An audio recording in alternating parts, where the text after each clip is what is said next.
Hi ಎಲ್ರಿಗೂ ನಮಸ್ಕಾರ. ಮತ್ತೊಮ್ಮೆ GSS ಸ್ಟಡಿ ಸರ್ಕಲ್ ಇಂಡಿಗೆ ಆತ್ಮೀಯ ಸ್ವಾಗತ. ಇವತ್ತಿನ ಅವಧಿಯಲ್ಲಿ ಹಳೆಯ ಪ್ರಶ್ನೆ ಪತ್ರಿಕೆಗಳನ್ನ ಬಿಡಿಸ್ತಾ ಹೋಗೋಣ. ಮುಂಬರುವ ಸ್ಪರ್ಧಾತ್ಮಕ ಪರೀಕ್ಷೆಗಳಿಗೆ ಉಪಯುಕ್ತ ಆಗುತ್ತೆ ಅಂತಕ್ಕಂಥ ಮಾಹಿತಿಯೊಂದಿಗೆ ಬನ್ನಿ. ಇವತ್ತಿನ ಒಂದು ಪ್ರಶ್ನೆ ಪತ್ರಿಕೆ ಪೊಲೀಸ್ ಕಾನ್ಸ್ಟೇಬಲ್ ನೇಮಕಾತಿ 2018 ಪ್ರಶ್ನೆ ಪತ್ರಿಕೆಯನ್ನ ನೋಡ್ತಾ ಹೋಗೋಣ.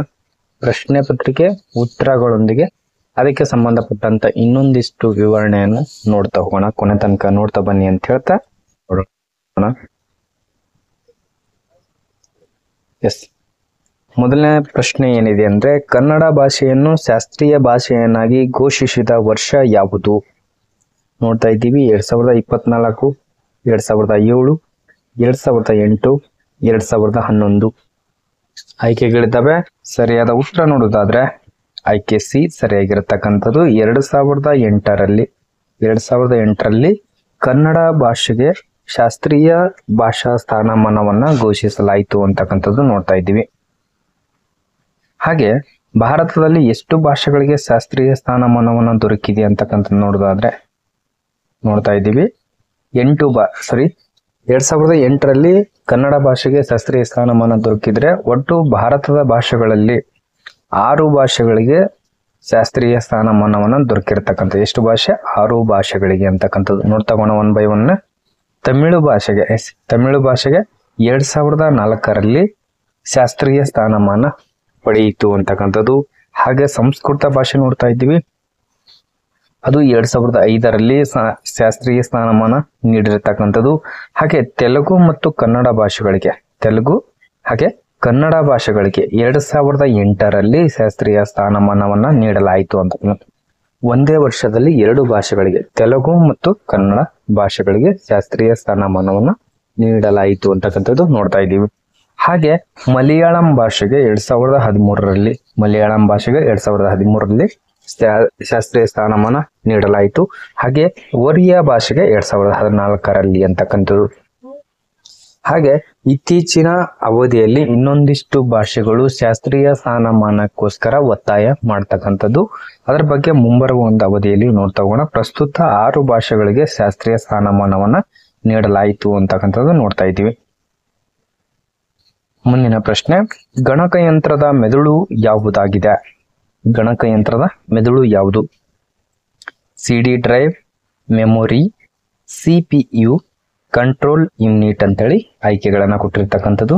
ಗಣಕಯಂತ್ರದ ಮೆದುಳು ಸರಿಯಾದ ಉತ್ತರ ನೋಡ್ತಾ ಇದ್ದೀವಿ. ಆಯ್ಕೆ ಸಿ ಸರಿಯಾದ ಉತ್ತರ. CPU ಸೆಂಟ್ರಲ್ ಪ್ರೊಸೆಸಿಂಗ್ ಯೂನಿಟ್ ಅಂತೇಳಿ ಕರೆಯಲಾಗ್ತದ. ಈ CPU ಅನ್ನ ಗಣಕಯಂತ್ರದ ಮೆದುಳು ಎಂದು ಕರೆಯಲಾಗುತ್ತದೆ.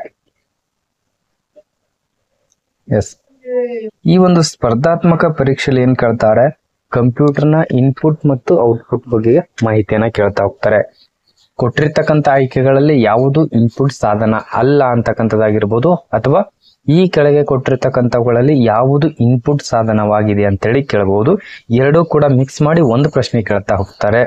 ಯಾವುದಾದರೂ ಪ್ರಶ್ನೆ ಬಂದಿರಲಿ, ನಿಮ್ಗೆ ಔಟ್ಪುಟ್ ಸಾಧನಗಳು ಮತ್ತು ಇನ್ಪುಟ್ ಸಾಧನಗಳು ಎರಡೂ ಮಾಹಿತಿ ಸಂಪೂರ್ಣವಾಗಿ ಗೊತ್ತಿದ್ರೆ ನೀವು ಆ ಪ್ರಶ್ನೆಗೆ ಯಾವತ್ತಿಗೂ ತಪ್ಪಾಗಿ ಹಾಕಿ ಬರೋದಕ್ಕೆ ಸಾಧ್ಯ ಆಗೋದಿಲ್ಲ.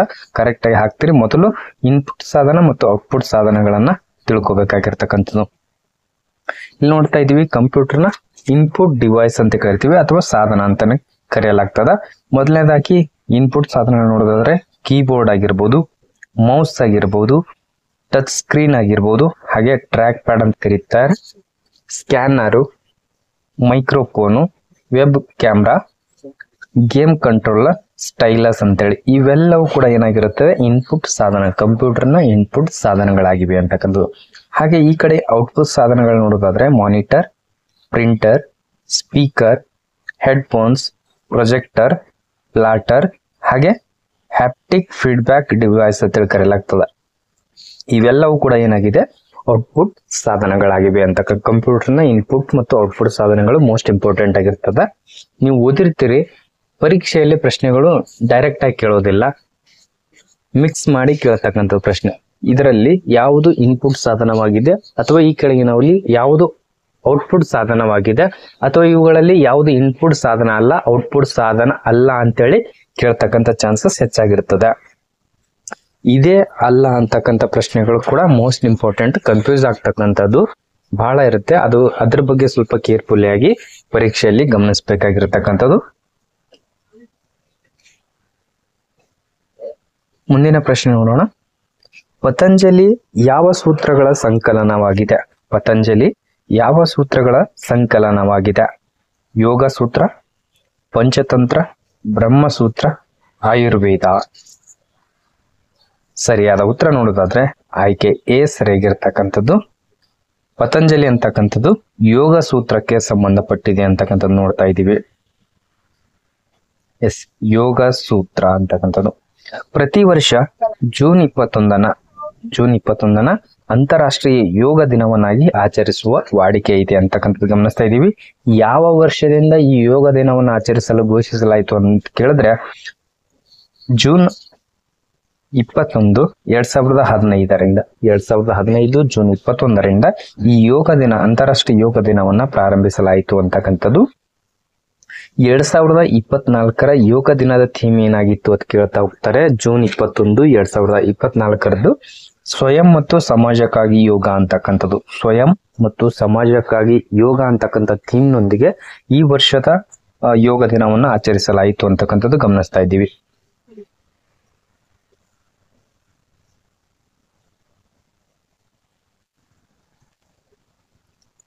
ಮುಂದಿನ ಪ್ರಶ್ನೆ ನೋಡೋಣ. RAM ಪೂರ್ಣ ರೂಪವೇನು? ರ್ಯಾಮ್ ಅಂತಕ್ಕಂಥದ್ದು ರ್ಯಾಮ್ ನ ಪೂರ್ಣ ರೂಪವೇನು ಅಂತೇಳಿ ಪ್ರಶ್ನೆ ಇದೆ. ರೀಡ್ ಎಕ್ಸೆಸ್ ಮೆಮೊರಿ, ಒಂದು ನಿಮಿಷ. Yes, read access memory, random access memory, random alternative memory. Yes, alternative memory, read alternative memory ಅಂತಕ್ಕಂಥದ್ದು. ಎಸ್, ರ್ಯಾಮ್ ನ ಪೂರ್ಣ ರೂಪವೇನು ಅಥವಾ ರ್ಯಾಮ್ ನ ವಿಸ್ತೃತ ರೂಪವೇನು ಅಂತೇಳಿ ಕೇಳ್ತಾ ಹೋಗ್ತಾರೆ. ಎಸ್, ಸರಿಯಾದ ಉತ್ತರ ನೋಡ್ತಾ ಹೋಗೋಣ. ರ್ಯಾಮ್ ಅಂದ್ರೆ ಏನು ಅಂತಕ್ಕಂಥದ್ದು. ಎಸ್, ರ್ಯಾಂಡಮ್ ಎಕ್ಸೆಸ್ ಮೆಮೊರಿ ಅಂತಕ್ಕಂಥದ್ದು. ಇಲ್ಲಿ ಸ್ಪೆಲ್ಲಿಂಗ್ ಮಿಸ್ಟೇಕ್ ಆಗಿದೆ. ರ್ಯಾಂಡಮ್ ಎಕ್ಸೆಸ್ ಮೆಮೊರಿ ಅಂತಕ್ಕಂಥದ್ದು ರ್ಯಾಮ್ ನ ವಿಸ್ತೃತ ರೂಪ ಆಗಿರ್ತಕ್ಕಂಥದ್ದು. ಕಂಪ್ಯೂಟರ್ ಆನ್ ಆಗಿರುವಾಗ ಮಾತ್ರ ಡೇಟಾವನ್ನ ಸಂಗ್ರಹಿಸುತ್ತದೆ. ಇನ್ನು ರ್ಯಾಮ್ ನ ಕಾರ್ಯಗಳನ್ನು ನೋಡ್ತಾ ಇದ್ದೀವಿ. ರ್ಯಾಮ್ ಏನ್ ಮಾಡ್ತದ? ಕಂಪ್ಯೂಟರ್ ಆನ್ ಆಗಿರಬೇಕು, ಅವಾಗ ಮಾತ್ರ ಡೇಟಾವನ್ನ ಸ್ವೀಕಾರ ಮಾಡುತ್ತದ ಅಥವಾ ಸಂಗ್ರಹ ಮಾಡುತ್ತದೆ ಅಂತಕ್ಕಂಥದ್ದು. ಹಾಗೆ ಕಂಪ್ಯೂಟರ್ ಆಫ್ ಆಗಿದ್ದಾಗ ಡೇಟಾವನ್ನು ಕಳೆದುಕೊಳ್ಳುತ್ತದೆ. ಇದೇನಂತ ರ್ಯಾಮ್ ನ ಏನೊಂದು ಲಕ್ಷಣ ಇದೆ ಅಂದ್ರೆ ಇದರಲ್ಲಿ ಕಂಪ್ಯೂಟರ್ ಆಫ್ ಆಗಿದ್ದಾಗ ಡೇಟಾವನ್ನ ಕಳೆದುಕೊಳ್ಳುತ್ತದೆ ಅಂತಕ್ಕಂಥ.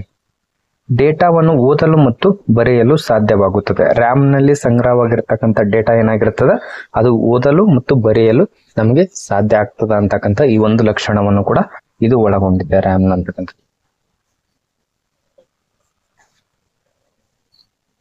ವಿಜಯನಗರದ ಸ್ಥಾಪಕರು ಯಾರು ಅಂತಕ್ಕಂಥ ಪ್ರಶ್ನೆ ಇದೆ. 2018ರ ಒಂದು ಪ್ರಶ್ನೆ ಪತ್ರಿಕೆ. ವಿಜಯನಗರದ ಸ್ಥಾಪಕರು ಯಾರು?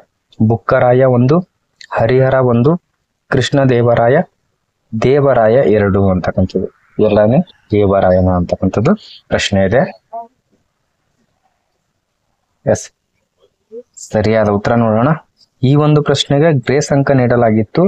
ಆ ಒಂದು 2018ರಲ್ಲಿ ಪರೀಕ್ಷೆ ನಡೆದ ಸಂದರ್ಭದಲ್ಲಿ ಹರಿಹರ 1 ಮತ್ತು ಬುಕ್ಕರಾಯ 1 ಅಂತಕ್ಕಂಥದ್ದು ಇವರಿಬ್ಬರು ಸೇರಿ ವಿಜಯನಗರ ಸಾಮ್ರಾಜ್ಯವನ್ನ ಸ್ಥಾಪಿಸಿದ್ರು ಅಂತಕ್ಕಂಥದ್ದು ಗಮನಿಸ್ತಾ ಇದ್ದೀವಿ. ಇಲ್ಲಿ ನೋಡ್ತಾ ಇದ್ದೀರಿ, ಯಾರ ಒಂದು ಮಾರ್ಗದರ್ಶನದಲ್ಲಿ ವಿಜಯನಗರವನ್ನು ಸ್ಥಾಪಿಸಲಾಯಿತು ಅಂತ ನೋಡೋದಾದ್ರೆ ಗುರು ವಿದ್ಯಾರಣ್ಯರ ಮಾರ್ಗದರ್ಶನದೊಂದಿಗೆ ಹರಿಹರ ಮತ್ತು ಬುಕ್ಕರಾಯ ಅಂತಕ್ಕಂಥವ್ರು ಏನ್ ಮಾಡ್ತಾರೆ, ವಿಜಯನಗರವನ್ನ 1336ರಲ್ಲಿ ತುಂಗಭದ್ರಾ ನದಿಯ ದಡದಲ್ಲಿ ಈ ಒಂದು ವಿಜಯನಗರ ಸಾಮ್ರಾಜ್ಯವನ್ನ ಸ್ಥಾಪನೆ ಮಾಡ್ತಾರ. ವಿಜಯನಗರ ಸಾಮ್ರಾಜ್ಯದ ರಾಜಧಾನಿ ಯಾವುದಾಗಿತ್ತು? ಹಂಪಿ ಆಗಿತ್ತು ಅಂತಕ್ಕಂಥದ್ದು ನೋಡ್ತಾ ಇದೀವಿ. ಹಾಗೆ ವಿಜಯನಗರ ಸಾಮ್ರಾಜ್ಯದ ಲಾಂಛನ ಯಾವ್ದಂತ ಕೇಳ್ತಾರೆ? ವರಹ. ಅದಕ್ಕೆ ಇನ್ನೊಂದು ಹೆಸರು ಹಂದಿ ಅಂತೇಳಿ ಕೂಡ ಕರೆಯಲಾಗ್ತದ. ಒಟ್ಟಾರೆಯಾಗಿ ವಿಜಯನಗರದ ಮೇಲೆ ಯಾವ ರೀತಿ ಪ್ರಶ್ನೆಗಳು ಕೇಳಿದ್ರು ಕೂಡ ನಾವು ಅದರ ಬಗ್ಗೆ ಸಂಪೂರ್ಣವಾಗಿ ಆಳವಾಗಿ ಅದರ ಬಗ್ಗೆ ಜ್ಞಾನ ಹೊಂದಿದ್ರೆ ಮಾತ್ರ ಪ್ರಶ್ನೆಗಳು ಉತ್ತರಿಸಕ್ಕೆ ಈಸಿಯಾಗಿರ್ತದ. ಮುಂಚೆ ತರ ಡೈರೆಕ್ಟ್ ಆಗಿ ಪ್ರಶ್ನೆಗಳು ಈಸಿ ಒಂದು ಸಂದರ್ಭದಲ್ಲಿ ಕೇಳ್ತಾ ಇಲ್ಲ. ಪ್ರಶ್ನೆ ಪತ್ರಿಕೆಯ ಒಂದು ನೋಟ ಬೇರೆನೆ ಆಗಿದೆ ಅಂತಕ್ಕಂಥದ್ದು ಹೇಳ್ತಾ ಅದರ ಬಗ್ಗೆ ಪ್ರಶ್ನೆ ಯಾವುದೇ ಇರಲಿ ಅದರ ಬಗ್ಗೆ ಆಳವಾದ ಅಧ್ಯಯನ ಮಾಡಿ ಅಂತ ಹೇಳ್ತಾ ಮುಂದುವರೆದು ನೋಡೋಣ. ಪ್ರಮುಖ ಮನೆತನಗಳು ಮತ್ತು ಸ್ಥಾಪಕರ ಬಗ್ಗೆ ಸ್ವಲ್ಪ ಮಾಹಿತಿಯನ್ನು ನೋಡೋಣ. ಕದಂಬ ಮನೆತನ ಸ್ಥಾಪಕರು ಯಾರು ಅಂತ ಕೇಳ್ತಾರೆ, ಮಯೂರ ಶರ್ಮ ಅಂತಕ್ಕಂಥವ್ರು. ಕದಂಬ ಮನೆತನ ಮಯೂರ ಶರ್ಮ. ಬಾದಾಮಿ ಚಾಲುಕ್ಯರು 1ನೇ ಪುಲಿಕೇಶಿ ಅದರ ಸ್ಥಾಪಕರು. ಬಾದಾಮಿ ಚಾಲುಕ್ಯರ ಸ್ಥಾಪಕರು ಯಾರು ಅಂತ ಕೇಳ್ತಾರ, ಪುಲಿಕೇಶಿ 1ನೇ ಪುಲಿಕೇಶಿ ಅಂತ ಹೇಳಿ ಹೇಳ್ಬೋದು. ಇನ್ನು ರಾಷ್ಟ್ರಕೂಟರ ಸ್ಥಾಪಕರು ಯಾರು ಅಂತ ಕೇಳಿದ್ರೆ ದಂತಿ ದುರ್ಗ. ಇನ್ನು ಕಲ್ಯಾಣಿ ಚಾಲುಕ್ಯರ ಮನೆತನದ ಸ್ಥಾಪಕರು ಯಾರು ಅಂದ್ರೆ 2ನೇ ತೈಲಪ ಅಂತಕ್ಕಂಥದ್ದು. ಇನ್ನು ಅದೇ ರೀತಿ ಹೊಯ್ಸಳ ಮನೆತನದ ಸ್ಥಾಪಕರು ಸಳ ಅಂತ ಹೇಳಿ ಕರೆಯಲಾಗ್ತೀವಿ. ಹಾಗೆ ವಿಜಯನಗರ ಸಾಮ್ರಾಜ್ಯದ ಹರಿಹರ 1 ಮತ್ತು ಬುಕ್ಕರಾಯ 1ನೇ ಬುಕ್ಕರಾಯ ಅಂತ ಹೇಳಿ ಕರೆಯಲಾಗ್ತದ. ಮೈಸೂರು ಸಾಮ್ರಾಜ್ಯ, ಮೈಸೂರು ಸಾಮ್ರಾಜ್ಯ ವಿಜಯ ಮತ್ತು ಕೃಷ್ಣ ಅಂತಕ್ಕಂಥವ್ರು. ಮೈಸೂರು ಸಾಮ್ರಾಜ್ಯ ಸ್ಥಾಪಕರು ಯಾರಂದ್ರೆ ವಿಜಯ ಮತ್ತು ಕೃಷ್ಣ ಅಂತಕ್ಕಂಥವ್ರು ಮೈಸೂರು ಸಾಮ್ರಾಜ್ಯವನ್ನ ಸ್ಥಾಪಿಸಿದ್ರು ಅಂತಕ್ಕಂಥದ್ದು ಗಮನಿಸ್ತಾ ಇದ್ದೀವಿ. ಹಾಗೆ ಕೆಳದಿಯ ನಾಯಕರು ಮನೆತನದ ಸ್ಥಾಪಕರು ಯಾರಂದ್ರೆ ಶಿವಪ್ಪ ನಾಯಕ. ಹಾಗೆ ಮೌರ್ಯ ಸಾಮ್ರಾಜ್ಯ ಚಂದ್ರಗುಪ್ತ ಮೌರ್ಯ ಅಂತಕ್ಕಂಥದ್ದು ಗಮನಿಸ್ತಾ ಇದ್ದೀವಿ. ನಂದ ವಂಶವನ್ನ ಕೊನೆಗಾಣಿಸಿ ಧನನಂದನನ್ನ ಸೋಲಿಸುವ ಮುಖಾಂತರ ಮೌರ್ಯ ಸಾಮ್ರಾಜ್ಯವನ್ನ ಸ್ಥಾಪಿಸಿದವರು ಯಾರಂದ್ರೆ ಚಂದ್ರಗುಪ್ತ ಮೌರ್ಯ ಅಂತಕ್ಕಂಥದ್ದು ನೋಡ್ತಾ ಇದ್ದೀವಿ. ಹಾಗೆ ಇನ್ನೊಂದು ಸ್ವಲ್ಪ ಮಾಹಿತಿ ನೋಡೋದಾದ್ರೆ ದೆಹಲಿ ಸುಲ್ತಾನರು ಕುತುಬುದ್ದೀನ್ ಐಬಕ್ ಅಂತಕ್ಕಂಥವ್ರು. ದೆಹಲಿ ಸುಲ್ತಾನರ ಮನೆತನ ಸ್ಥಾಪಕರು ಯಾರಂದ್ರೆ ಕುತುಬುದ್ದೀನ್ ಐಬಕ್ ಅಂತಕ್ಕಂಥವ್ರು. ಹಾಗೆ ಮೊಘಲ ಸಾಮ್ರಾಜ್ಯದ ಸ್ಥಾಪಕರು ಯಾರಂದ್ರೆ ಬಾಬರ್. ಮೊಘಲ ಮನೆತನದ ಸ್ಥಾಪಕರು ಬಾಬರ್. ಹಾಗೆ ಬಹುಮನಿ ಸಾಮ್ರಾಜ್ಯದ ಸ್ಥಾಪಕರು ಹಸನ್ ಗಂಗು ಅಂತಕ್ಕಂಥವ್ರು. ಬಹುಮನಿ ಸಾಮ್ರಾಜ್ಯದ ಸ್ಥಾಪಕರು ಯಾರು ಕೇಳಿದ್ರೆ ಹಸನ್ ಗಂಗು ಅಂತಕ್ಕಂಥವ್ರು ಈ ಮನೆತನದ ಸ್ಥಾಪಕರು ಅಂತಕ್ಕಂಥದ್ದು ನೋಡ್ತಾ ಇದೀವಿ.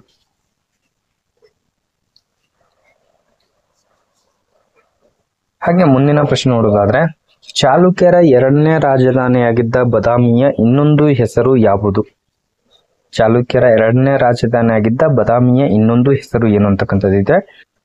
ಆಯ್ಕೆಗಳು ನೋಡೋಣ. ಐಹೊಳೆ, ಬೇಲೂರು, ಹಳೆಬೀಡು, ವಾತಾಪಿ. ಸರಿಯಾದ ಉತ್ತರ ನೋಡ್ತಾ ಹೋಗೋಣ 6ನೇ ಪ್ರಶ್ನೆಗೆ. ಸರಿಯಾದ ಉತ್ತರ ವಾತಾಪಿ ಅಂತಕ್ಕಂಥದ್ದು. ಇತ್ತೀಚೆಗೆ ಕೆಲವು ನಗರಗಳು ಅಥವಾ ಜಿಲ್ಲೆಗಳ ಹೆಸರುಗಳನ್ನ ಬದಲಾವಣೆ ಆಗಿರ್ತಕ್ಕಂಥದ್ದು. ಬದಲಾವಣೆಯಾದ ನಗರಗಳ ಹೆಸರುಗಳನ್ನು ನೋಡ್ತಾ ಹೋಗೋಣ. ಹಂಪಿಗೆ ಹಿಂದೆ ಇರ್ತಕ್ಕಂಥ ಹೆಸರೇನಾಗಿತ್ತು, ಕಿಸ್ಕಿಂದೆ ಅಂತ ಕರಿತಾ ಇದ್ರು. ಅದು ಇತ್ತೀಚಿನ ಹೆಸರೇನಾಗಿದೆ, ಹಂಪಿ ಅಂತ ಹೇಳಿ ಕರೆಯಲಾಗ್ತದ. ಹಾಗೆ ಗುಲ್ಬರ್ಗ ಅಂತ ಇತ್ತು ಮುಂಚಿನ ಹೆಸರು, ಅದಕ್ಕೆ ಈ ಪ್ರಸ್ತುತದಲ್ಲಿ ಕಲಬುರಗಿ ಅಂತೇಳಿ ಕರೆಯಲಾಗ್ತದ. ಮುಂಚೆ ಬಿಜಾಪುರ ಅಂತ ಇದ್ದಿದ್ದು, ಪ್ರಸ್ತುತ ವಿಜಯಪುರ ಅಂತೇಳಿ ಕರೆಯಲಾಗ್ತದ ಈ ನಗರಕ್ಕೆ.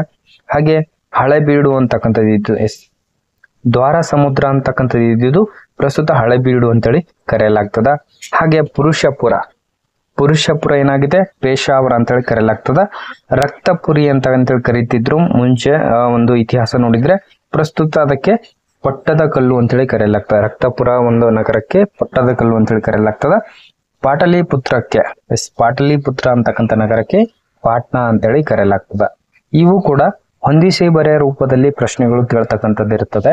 ಈ ತರದ ಪ್ರಶ್ನೆಗಳು ಮುಂಚೆ ಡೈರೆಕ್ಟ್ ಆಗಿ ಕೇಳ್ತಿದ್ರು. ಇವಾಗ ಏನ್ ಮಾಡ್ತಾರೆ, ಇದೇ ಪ್ರಶ್ನೆಗಳನ್ನ ಹೊಂದಿಸಿ ಬರೆಯ ರೂಪದಲ್ಲಿ ಕೇಳ್ತಾ ಹೋಗ್ತಾರೆ ಅಂತಕ್ಕಂಥದ್ದು ಗಮನಿಸ್ತಾ ಮುಂದಿನ ಪ್ರಶ್ನೆ ನೋಡೋಣ. ವ್ಯಾಸಮುನಿ ಬರೆದ ಮಹಾಕಾವ್ಯ ಯಾವುದು? ವ್ಯಾಸಮುನಿ ಬರೆದ ಮಹಾಕಾವ್ಯ ಯಾವುದು? ಮಹಾಭಾರತ, ರಾಮಚರಿತ ಪುರಾಣ, ಪರ್ವ, ಕುಸುಮ ಬಾಲೆ ಅಂತಕ್ಕಂಥದ್ದು. ಸರಿಯಾದ ಉತ್ತರವನ್ನ ನೋಡ್ತಾ ಹೋಗೋಣ. ವ್ಯಾಸಮುನಿ ಬರೆದ ಮಹಾಕಾವ್ಯ ಯಾವುದಾಗಿದೆ? ಮಹಾಭಾರತ ಅಂತಕ್ಕಂಥದ್ದು. ವ್ಯಾಸಮುನಿಗಳು ಬರೆದಿರ್ತಕ್ಕಂಥದ್ದು ಮಹಾಭಾರತ ಅಂತಕ್ಕಂಥದ್ದು. ಹಾಗೆ ರಾಮಾಯಣವನ್ನು ಯಾರು ಬರೀತು ಅಂತ ಕೇಳಿದ್ರೆ ಅದು ವಾಲ್ಮೀಕಿ ಮಹರ್ಷಿಯವರು ರಾಮಾಯಣವನ್ನ ಬರೀತಾರೆ. ಇನ್ನು ಪರ್ವ ಕಾದಂಬರಿ ಅಂತಕ್ಕಂಥ ಪರ್ವ ಯಾರು ಬರೀತಾರೆ ಅಂದ್ರೆ SL ಭೈರಪ್ಪನವರು ಪರ್ವ ಅಂತಕ್ಕಂಥ ಕಾದಂಬರಿ ಬರೆದಿರ್ತಕ್ಕಂಥದ್ದು. ಹಾಗೆ ದೇವನೂರು ಮಾದೇವಪ್ಪನವರು ಬರೆದಿರ್ತಕ್ಕಂಥ ಕುಸುಮ ಬಾಲೆ ಹಾಗೆ ಒಡಲಾಳ ಅಂತಕ್ಕಂಥ ಪ್ರಮುಖವಾಗಿ ಎಲ್ಲ ಸ್ಪರ್ಧಾತ್ಮಕ ಪರೀಕ್ಷೆಯಲ್ಲೂ ಕೇಳ್ತಕ್ಕಂಥ ಒಂದು ಪ್ರಶ್ನೆ ಯಾವ್ದಂದ್ರೆ ಕುಸುಮ ಬಾಲೆ ಅಂತಕ್ಕಂಥದ್ದು. ಈ ಕಾದಂಬರಿಯ ಕರ್ತೃ ಯಾರತ್ ಕೇಳ್ತಾ ಹೋಗ್ತಾರೆ, ದೇವನೂರು ಮಾದೇವಪ್ಪನವರು. ಹಾಗೆ ಒಡಲಾಳ ಕೂಡ ಉತ್ತಮವಾದ ಕಾದಂಬರಿ ಆಗಿರ್ತಕ್ಕಂಥದ್ದು. ಇದು ಕೂಡ ಬಹಳ ಸ್ಪರ್ಧಾತ್ಮಕ ಪರೀಕ್ಷೆಯಲ್ಲಿ ಕೇಳ್ತಾ ಬಂದಿದ್ದಾರೆ ಅಂತಕ್ಕಂತ ಹೇಳ್ತಾ ಕುಸುಮ ಬಾಲೆ ಹಾಗೂ ಒಡಲಾಳ 2 ಕಾದಂಬರಿಗಳು ದೇವನೂರು ಮಾದೇವಪ್ಪನವರು ಬರೆದಿರ್ತಕ್ಕಂಥದ್ದು ಗಮನಿಸಬಹುದು. ಹಾಗೆ ಮುಂದುವರೆದು ನೋಡೋಣ. ಗಾಯತ್ರಿ ಮಂತ್ರ ರಚಿಸಿದವರು ಯಾರು? ವಿಶ್ವಾಮಿತ್ರ, ವಸಿಷ್ಠ, ಪರೀಕ್ಷಿತ, ಇಂದ್ರ ಅಂತಕ್ಕಂಥದ್ದು ಆಯ್ಕೆಗಳಿದಾವೆ. ಗಾಯತ್ರಿ ಮಂತ್ರ ರಚಿಸಿದವರು ಯಾರು ಅಂತಕ್ಕಂಥದ್ದು ನಿಮಗೆ ಒಂದು ಪ್ರಶ್ನೆ. ಗಾಯತ್ರಿ ಮಂತ್ರವು ಯಾವ ವೇದದಲ್ಲಿ ಇದೆ ಅಂತಕ್ಕಂಥದ್ದು ಕಮೆಂಟ್ ಬಾಕ್ಸ್ ನಲ್ಲಿ ಕಮೆಂಟ್ ಮಾಡ್ರಿ. ಗಾಯತ್ರಿ ಮಂತ್ರವು ಯಾವ ವೇದದಲ್ಲಿ ಕಂಡು ಬರುತ್ತದೆ? ಗಾಯತ್ರಿ ಮಂತ್ರ ರಚಿಸಿದವರು ಯಾರು ಅಂತಕ್ಕಂಥ ನೋಡ್ತಾ ಇದ್ದೀವಿ, ನೋಡೋಣ. ಎಸ್, ವಿಶ್ವಾಮಿತ್ರರು ಈ ಒಂದು ಮಂತ್ರವನ್ನ ರಚನೆ ಮಾಡಿದ್ರು ಅಂತಕ್ಕಂಥ ನೋಡ್ತಾ ಇದ್ವಿ. ಗಾಯತ್ರಿ ಮಂತ್ರವನ್ನ ರಚಿಸಿದವರು ಯಾರಂದ್ರೆ ವಿಶ್ವಾಮಿತ್ರರು. ವೇದಗಳು ಎಷ್ಟಿದಾವೆ ಅಂತ ಕೇಳಿದ್ರೆ ವೇದಗಳು 4 ಇದಾವೆ. ಋಗ್ವೇದ ಮೊಟ್ಟ ಮೊದಲ ವೇದ ಅಂತ ಕರೆಯಲಾಗ್ತದೆ ಋಗ್ವೇದವನ್ನ. ಹಾಗೆ ಯಜುರ್ವೇದ, ಯಜ್ಞ ಯಾಗಾದಿಗಳ ಬಗ್ಗೆ ಮಾಹಿತಿ ನೀಡತಕ್ಕಂಥದ್ದು ಯಜುರ್ವೇದ. ಹಾಗೆ ಸಾಮವೇದ, ಸಂಗೀತ ಗಾಯನದ ಬಗ್ಗೆ ಮಾಹಿತಿಯನ್ನು ನೀಡತಕ್ಕಂಥದ್ದು ಯಾವುದು? ಸಾಮವೇದ. ಇನ್ನು ಅಥರ್ವ ವೇದ, ಇದು ಔಷಧಿ ಮಂತ್ರಶಾಸ್ತ್ರಗಳ ಬಗ್ಗೆ ಜ್ಞಾನವನ್ನು ಒದಗಿಸ್ತಕ್ಕಂಥದ್ದು. ಒಟ್ಟಾರೆಯಾಗಿ ವೇದಗಳು 4. ಋಗ್ವೇದ ಮೊದಲ ವೇದ ಆಗಿರುತ್ತೆ. ಈ ಒಂದು ವೇದದಲ್ಲೇ ಗಾಯತ್ರಿ ಮಂತ್ರ ಇರತಕ್ಕಂಥದ್ದು. ಯಜುರ್ವೇದ ಯಜ್ಞಯಾಗಾದಿಗಳ ಬಗ್ಗೆ ಮಾಹಿತಿ ನೀಡಿದ್ರೆ, ಸಾಮವೇದ ಸಂಗೀತ ಗಾಯನದ ಬಗ್ಗೆ ಮಾಹಿತಿ ನೀಡುತ್ತೆ. ಹಾಗೆ ಅಥರ್ವ ವೇದ ಔಷಧ ಮಂತ್ರಶಾಸ್ತ್ರದ ಬಗ್ಗೆ ಮಾಹಿತಿಯನ್ನ ಒದಗಿಸುತ್ತದೆ ಅಂತಕ್ಕಂಥ ಹೇಳ್ಬೋದು. ಮುಂದುವರೆದು ನೋಡೋಣ. ಎಸ್, ಆದಿಕವಿ ಪಂಪ ಯಾವ ಚಾಲುಕ್ಯ ಅರಸರ ಆಸ್ಥಾನದ ಕವಿಯಾಗಿದ್ದರು? ನರಸಿಂಹ ಎರಡನೇ ನರಸಿಂಹ ಅಂತಾನು ಕರಿಬಹುದು, 2ನೇ ಹರಿಕೇಶರಿ, 2ನೇ ವಾಗೀರಾಜ, 2ನೇ ಯುದ್ಧಾಮ ಅಂತೇಳಿ ಆಯ್ಕೆಗಳಿದಾವೆ. ಆದಿಕವಿ ಪಂಪ ಯಾವ ಚಾಲುಕ್ಯ ಅರಸರ ಆಸ್ಥಾನದ ಕವಿಯಾಗಿದ್ದರು? ಸರಿಯಾದ ಉತ್ತರ ನೋಡೋಣ. ಎಸ್, 2ನೇ ಹರಿಕೇಸರಿಯ ಆಸ್ಥಾನದಲ್ಲಿ ಕವಿ ಪಂಪ ಆಶ್ರಯದಾತರಾಗಿದ್ರು ಅಂತಕ್ಕಂಥದ್ದು ನೋಡ್ತಾ ಇದ್ದೀವಿ. ಹಾಗೆ ಕವಿಗಳು ಆಶ್ರಯದಾತರು ಅಂತಕ್ಕಂಥದ್ದು ಯಾವ ಕವಿಗಳಿಗೆ ಯಾರು ಆಶ್ರಯವನ್ನು ನೀಡಿದ್ರು ಅಂತಕ್ಕಂಥ ನೋಡೋದಾದ್ರೆ, ಭಾರವಿ ಅಂತಕ್ಕಂಥ ಕವಿಗೆ ಧ್ರುವನೀತ ರಾಜ ಆಶ್ರಯ ನೀಡಿದ್ದ. ಇನ್ನು ರನ್ನ ಕವಿಗೆ 2ನೇ ತೈಲಪ ಮತ್ತು ಸತ್ಯಾಶ್ರಯ ಇರ್ವಿಂಗ ಬೇಡಂಗ್ ಅಂತೇಳಿ ಇವರು ಆಶ್ರಯ ನೀಡಿದ್ರು ಅಂತಕ್ಕಂಥದ್ದು. ಇನ್ನು ಹೊಯ್ಸಳರ ರಾಜ್ಯ ವೀರಬಲ್ಲಾಳ ಆಶ್ರಯದಾತನಾಗಿದ್ದ. ಹಾಗೆ ಸಂಚಿಯ ಹೊನ್ನಮ್ಮ ಚಿಕ್ಕ ದೇವರಾಜ ಒಡೆಯರ ಆಸ್ಥಾನದಲ್ಲಿ ಆಶ್ರಯವನ್ನ ಪಡೆದಿದ್ರು ಅಂತಕ್ಕಂಥದ್ದು. ಈ ಸಂಚಿ ಹೊನ್ನಮ್ಮ ಬರೆದಿರ್ತಕ್ಕಂಥ ಪ್ರಮುಖ ಒಂದು ಕಾದಂಬರಿ ಇದೆ, ಅದು ಯಾವುದು ಅಂತಕ್ಕಂಥದ್ದು ಕಮೆಂಟ್ ಬಾಕ್ಸ್ ನಲ್ಲಿ ಕಮೆಂಟ್ ಮಾಡ್ರಿ. ಸಂಚಿ ಹೊನ್ನಮ್ಮ ಬರೆದಿರ್ತಕ್ಕಂಥ ಕಾವ್ಯ ಯಾವುದು? ಮುಂದಿನ ಪ್ರಶ್ನೆ ನೋಡೋಣ. ಎಸ್, ಅಂಬೇಡ್ಕರರ ಜಯಂತಿ ಅಥವಾ ಭೀಮ ಜಯಂತಿ ಉತ್ಸವವನ್ನು ಈ ಕೆಳಗಿನ ಯಾವ ದಿನದಂದು ಆಚರಿಸಲಾಗುತ್ತದೆ? ಏಪ್ರಿಲ್ 12, ಏಪ್ರಿಲ್ 14, ಸೆಪ್ಟೆಂಬರ್ 22, ಜೂನ್ 12 ಅಂತಕ್ಕಂಥದ್ದು. ಅಂಬೇಡ್ಕರ್ ಜಯಂತಿ ಅಥವಾ ಭೀಮ ಜಯಂತಿ ಅಥವಾ ಭೀಮ ಉತ್ಸವ ಅಂತೇಳಿ ಈ ಕೆಳಗಿನ ಯಾವ ದಿನದಂದು ಆಚರಿಸಲಾಗುತ್ತದೆ? ಸರಿಯಾದ ಉತ್ತರವನ್ನ ನೋಡ್ತಾ ಹೋಗೋಣ. ಎಸ್, 14ನೇ ಏಪ್ರಿಲ್ ದಂದು. ಸರಿಯಾದ ಉತ್ತರ ಈ 14ನೇ ಏಪ್ರಿಲ್ ದಂದು ಅಂಬೇಡ್ಕರ್ ಜಯಂತಿಯನ್ನು ಆಚರಿಸಲಾಗುತ್ತದೆ. ಸಂವಿಧಾನ ಶಿಲ್ಪಿ ಅಂತೇಳಿ ಬಾಬಾ ಸಾಹೇಬ್ ಅಂಬೇಡ್ಕರ್ನ ಕರೆಯಲಾಗ್ತದೆ. ಸಂವಿಧಾನ ಶಿಲ್ಪಿ ಅಂತಕ್ಕಂಥದ್ದು ಇವರು 1891 ಏಪ್ರಿಲ್ 14ರಂದು ಜನಿಸ್ತಾರ. ಈ ಏಪ್ರಿಲ್ 14ನ ಪ್ರತಿ ವರ್ಷ ಭೀಮ ಜಯಂತಿ ಅಥವಾ ಅಂಬೇಡ್ಕರರ ಜಯಂತಿ ಅಥವಾ ಭೀಮ ಉತ್ಸವ ಅಂತೇಳಿ ಆಚರಿಸಲಾಗುತ್ತದೆ. ಹಾಗೆ ಡಾಕ್ಟರ್ BR ಅಂಬೇಡ್ಕರ್ ಸ್ವೀಕರಿಸಿದ ಧರ್ಮ ಯಾವುದು ಅಂತೇಳಿ ಪರೀಕ್ಷೆಯಲ್ಲಿ ಕೇಳಿದ್ರೆ ಅದು ಬೌದ್ಧ ಧರ್ಮವನ್ನ ಸ್ವೀಕರಿಸಿದ್ರು ಅಂತಕ್ಕಂಥದ್ದು. ಪ್ರಮುಖವಾಗಿ ಇವರು ಬರೆದಿರ್ತಕ್ಕಂಥ ಪುಸ್ತಕದ ಮೇಲೆ ಪ್ರಶ್ನೆ ಬರುತ್ತೆ. The problem of the rupee ಅಂತಕ್ಕಂಥದ್ದು ಯಾವ ಪುಸ್ತಕ? The problem of the rupee ಅಂತಕ್ಕಂಥ ಒಂದು ಪುಸ್ತಕವನ್ನ ಬರೆದಿದ್ದಾರೆ ಅಂತಕ್ಕಂಥದ್ದು. ಹಾಗೆ ಇವರು ಸ್ಥಾಪಿಸಿದ ಪಕ್ಷ ಯಾವ್ದಂತ ಕೇಳ್ತಾ ಹೋಗ್ತಾರೆ. ಎಸ್, ಇವರು ಸ್ಥಾಪಿಸಿದ ಪಕ್ಷ ಸ್ವತಂತ್ರ ಕಾರ್ಮಿಕ ಪಕ್ಷ ಅಂತಕ್ಕಂಥದ್ದು. ಪ್ರಮುಖವಾಗಿ ಇದಿಷ್ಟು ಅಂಬೇಡ್ಕರ್ ಬಗ್ಗೆ ಇನ್ನೂ ಸಂಪೂರ್ಣವಾದಂತ ಮಾಹಿತಿಯನ್ನ ಮುಂಬರುವ ವಿಡಿಯೋಗಳಲ್ಲಿ ಕೊಡ್ತಾ ಹೋಗ್ತೀವಿ. ಅದಕ್ಕೋಸ್ಕರ ನಮ್ಮ ಚಾನೆಲ್ ಅನ್ನು ನೋಡ್ತಾ ಇರಿ ಅಂತ ಹೇಳ್ತಾ ಮುಂಬರುವ ಅವಧಿಯಲ್ಲಿ ಇನ್ನೊಂದಿಷ್ಟು ಪ್ರಶ್ನೆಗಳೊಂದಿಗೆ ನಿಮ್ಮ ಮುಂದೆ ಬರ್ತೀವಿ. ಅಲ್ಲಿ ತನಕ ವಿಡಿಯೋ ನೋಡಿದ್ದಕ್ಕೆ ತಮ್ಮೆಲ್ಲರಿಗೂ ಧನ್ಯವಾದಗಳು.